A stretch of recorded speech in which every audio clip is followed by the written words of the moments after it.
Maaaring magbaha, pero kailangan mo pa agad. See you again. Thank you po. Trabaho na ulit. Opo, trabaho na tayo, Yorme. Yorme.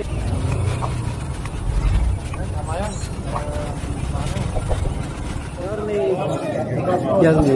Oh, good to see you again. Thank you po. Trabaho na ulit. Opo, trabaho na tayo, Yorme.